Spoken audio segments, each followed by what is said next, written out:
नमस्कार सर्वांना, स्वागत आहे तुमचं कावेरीज किचन कथा या यूट्यूब चॅनलमध्ये। आज आपण बनवणार आहोत फांदाच्या भाजीचे फांदोडे किंवा याला तुम्ही शेंगुळे देखील म्हणू शकता। याप्रमाणे ही एक रानभाजी आहे। तुम्ही पाहू शकता मी छान अशी भाजी स्वच्छ निवडून घेतलेली आहे। आता ही भाजी आपण छान अशी पाण्याने स्वच्छ धुवून घेऊया। भाजी छान स्वच्छ धुवून झालेली आहे। आता आपण ही बारीक अशी कट करून घेऊया। ही भाजी रसायनमुक्त तर आहेच, पण गुणकारी देखील तेवढीच आहे। आपल्या शरीराला फायदा देणारी भाजी आहे। ही भाजी रानात डोंगरावर मोठ्या प्रमाणात मिळते आणि पावसाळ्यातही मोठ्या प्रमाणात आलेली असते। त्यामुळे एकदा ही भाजी नक्की ट्राय करा आणि याची रेसिपी करून बघा।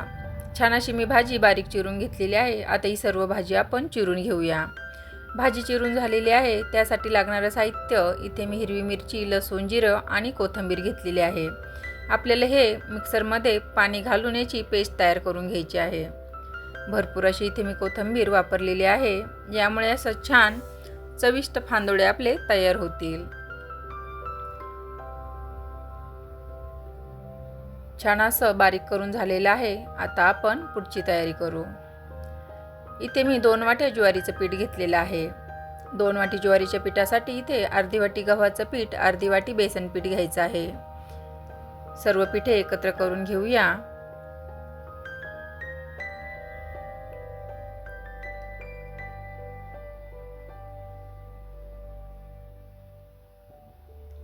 यामध्ये आपण चवीपुरतं मीठ घालून घ्यायचं आहे।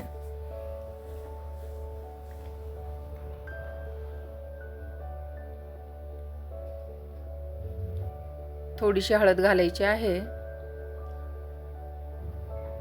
यामध्ये मिक्सरला बारीक केलेलं वाटण यामध्ये घालून घ्यायचं आहे।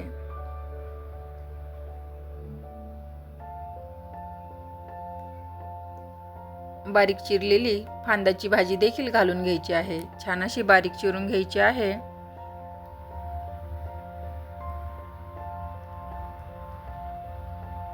आता सर्व मिश्रण एकत्र करून घट्टसर असा गोळा आपल्याला मळून घ्यायचा आहे।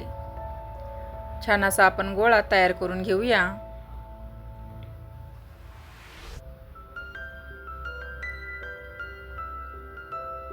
छान असा आपला घट्टसर गोळा देखील मळून झालेला आहे। आता आपण हे 10 ते 15 मिनिटांसाठी झाकून ठेवूया। 10 ते 15 मिनिटे झालेली आहे। पीठ देखील आपले छान भिजलेलं आहे। आता याचे आपण शेंगुळे किंवा फांदोडे तयार करायला घेऊया। थोडक्यात काय, तुम्हाला या पिठाला हवा तो आकार देता येतो। तुम्हाला आवडेल त्या आकारामध्ये तुम्ही शेंगुळे किंवा फांदोडे बनवू शकता। मी 2 प्रकारे बनवणार आहे। एक असा लांबट आकारामध्ये बनवायचा आहे आणि एक मुठीसारखा म्हणजे बोटाच्या साहाय्याने आकार देऊन बनवायचा आहे।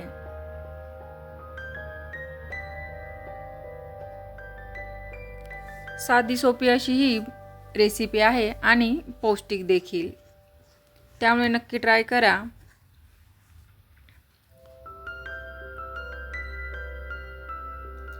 तुम्हाला हवा तो आकार तुम्ही इथे देऊ शकता। दुसरा आकार मी याप्रमाणे मुठीमध्ये बोटाच्या साहाय्याने दाब देऊन घेत आहे।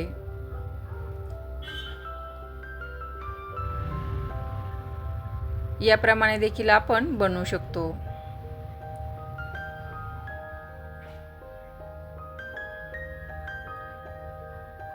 आता आपण बाकीचे देखील पिठाचे सर्व शेंगुळे आणि फांदोडे तयार करून घेऊया। तुम्ही पाहू शकता मी 2 आकारामध्ये बनवलेले आहे। आता बाकीचे सर्व देखील मी बनवून घेते। सर्व बनवून झालेले आहे। आता गॅसवर एक पातेलं ठेवलेलं आहे। त्यामध्ये 2 चमचे तेल घालायचं आहे। तेल छान गरम झालं की त्यामध्ये 1 चमचा जिरं घालायचं आहे। जिरं छान फुललं की यामध्ये पाणी घालायचं आहे।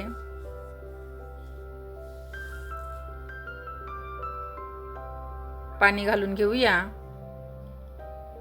इथे पाण्याचा वापर भरपूर करायचा आहे। मी इथे 2 तांबे पाणी वापरलेलं आहे, कारण जेवढं जास्त पाणी असेल तेवढे शेंगुळे व्यवस्थित शिजतील। चवीपुरतं मीठ घालायचं आहे। आपण पिठामध्ये देखील मीठ घातलेलं आहे, त्यानुसार मीठ घालायचं आहे। पाण्याला देखील छान उकळी आलेली आहे।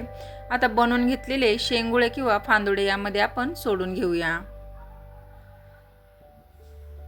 जास्त पाण्याचा वापर केल्यामुळे हे एकमेकांना चिटकत नाही आणि सूप म्हणून देखील या पाण्याचा आपण उपयोग करू शकतो।